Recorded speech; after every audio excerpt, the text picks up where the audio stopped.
Hi, it's me again with Corel Draw Tips and Tricks. And somebody sent me this flower and they want to know cut order, but the the flower is made up of a bunch of different. So if we select here, not counting the circle, there's 9. So there's 8 other objects besides the ellipse. So I've set my nudge factor on 2 inches. This is how I would figure it. And if we go ahead and do this, let's go ahead and open up Windows Docker's objects, and you can see all the curves.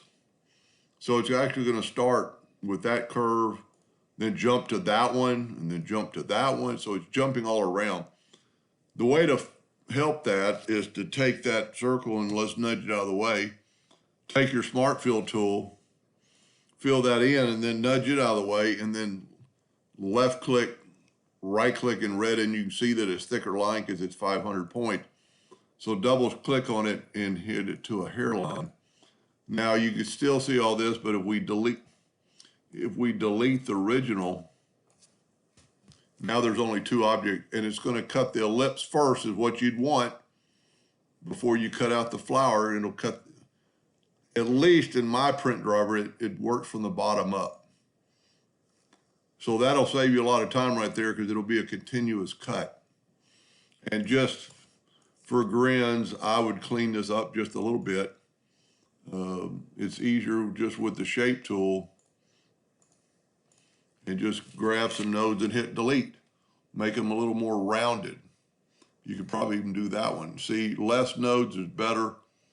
You could take that one and see it's probably going to change it quite a bit. So let's leave that one.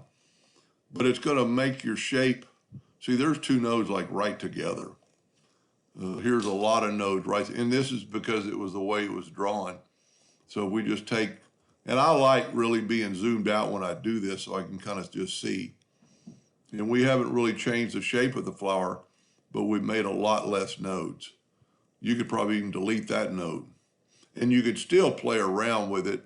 You've still got your handles that you can still play around with that flower and bring it in and bring that side in if you want another petal. I'm hoping that's what he was asking, and hope that helped a little bit. Thank you.